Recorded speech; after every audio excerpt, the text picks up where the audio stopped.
Hi, my name's Sheehan, and today I'd like to talk about Avatar, The Last Airbender, and it's the original animated series produced by Nickelodeon, which I believe came out in 2005. And I am not someone who has seen any modern animation really, or any anime or anything like that. But my daughter recommended this and I sat down and watched it with her from beginning to end, 3 series, and I have to say I thought it was absolutely brilliant.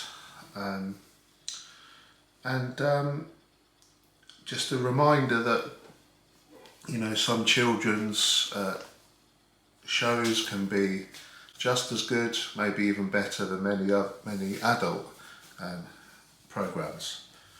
Now the story revolves around this guy here, this bald boy with an arrow on his head. He's kind of like a monk. He's what's called the Avatar, and the Avatar is this special person who can unite the different areas of the world. There's a fire nation, there's an earth nation, there's a water nation, and also air. And there's people within these communities who can bend their material. So there's firebenders, waterbenders, airbenders, earthbenders, etc. And Aang is the latest incarnation of the Avatar. But he is found in this frozen ice by Katara, this young girl from the water tribe, and her brother Sokka. And they wake him up. They realise that this guy is special and that he's the one who will bring justice and harmony to the land. Now, what he's got to do in order to do this is master the 4 elements. Now, he's already an airbender, so he's mastered airbending, but he's got to master water bending, earth bending and fire bending. Thus the title of each of the series. We have Water, Season 1, Season 2, Earth, Season 3, Fire. And he has to find a master or a mentor to teach him these skills before he can bring the world together. There is this comet coming, and Aang knows that this is a prophecy given to him by a previous Avatar incarnation, which he knows could spell the end of the world unless he does something about it. Now, in the meantime, Aang is being pursued by this Prince Zuko of the Fire Nation, and he is this troubled boy who goes around with his uncle.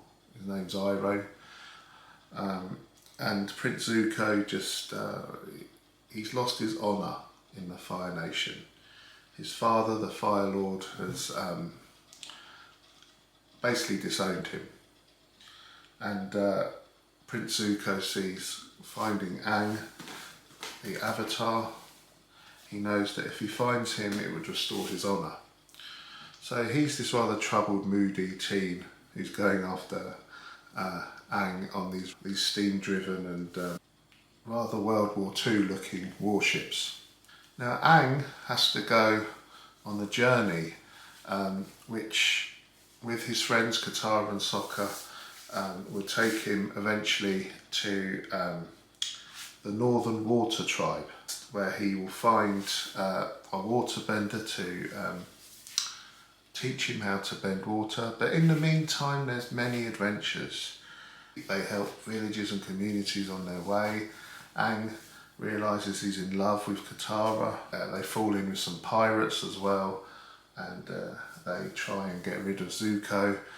And there's all these exciting adventures, and by the end of season 1, Aang saves the Northern Water Tribe and the world from destruction.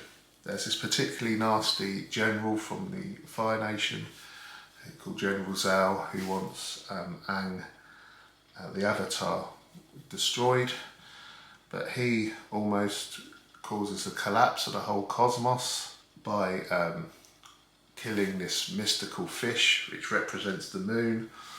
But Aang manages to save the day, and Aang sometimes goes into what's called an avatar state, where his eyes go blue and he goes really big, and he's basically incredibly powerful, although he loses a degree of self-control. He doesn't know what he's doing. So by the end of season 1, we're introduced to all the main characters. Well, not all of them. We do meet a couple of important ones in season 2 and 3. But Aang has learnt how to waterbend, and it turns out Katara is the one to teach him as well.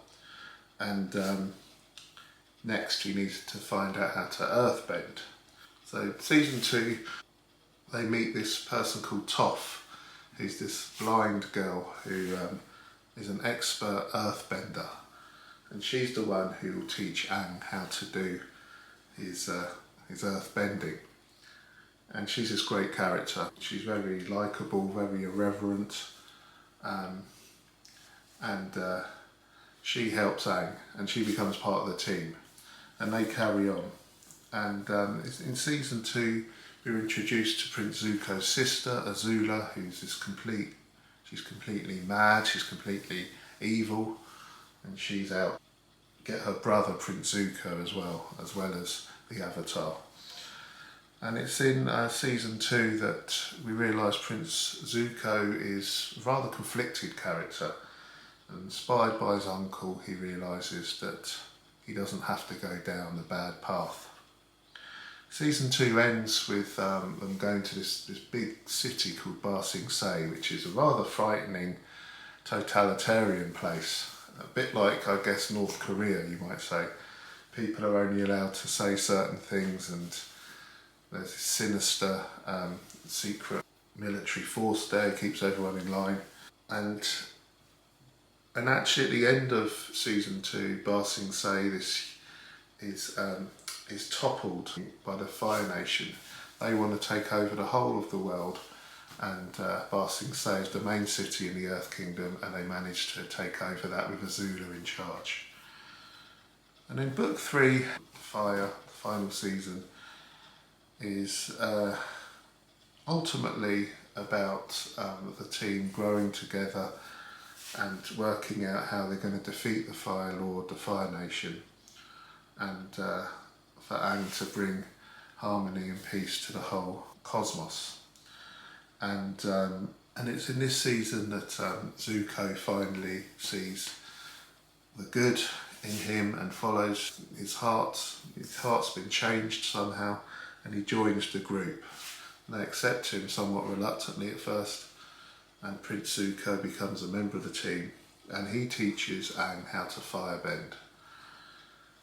And then they come to the end, and Aang manages to restore order. He consults his past avatars, and it all has a happy ending. So that's basically the story.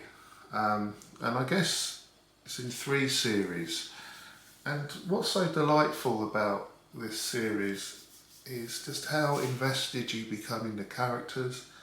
They're so interesting. You know, Aang, Prince Zuko is such a fascinating character. You know, this journey from dark to light in his soul. And then you have Uncle Iroh. Now, Uncle Iroh is just one of the most likeable characters in any show ever. He's just a real hero. He loves his tea, and he's the one who's guiding Prince Zuko to make the right choices. And he's very funny as well. And that's another thing about the show. It's shot through with some really funny jokes, some very funny and amusing episodes, which are kind of light relief, I guess. Like there's one where there's like they're watching a play of themselves, very imaginative, very funny as well. There's an episode, The Tales of Ba Sing Se, where it consists of mini stories of each of the characters. Again, very clever and very charming. And there's a true heart in the story as well. Uncle Iroh's lost his son, and he visits his grave. It's a very kind of heartbreaking moment, and you really feel for the turmoil Zuko goes through, and Aang as well, who's in love with Katara. Sokka brings the light relief, the jokes. He's very funny. And we have two animals who also bring much joy. Oppa, who's this big water bison who flies them around everywhere, and this little kind of squirrel monkey thing called Momo, who is charming as well. In terms of its themes, I guess it's about good overcoming evil. It's about people changing their ways and choosing the right path. It's about the story of the hero going out and changing and saving the world. It's about friendship, it's about love. There's a lot about spirituality in this as well.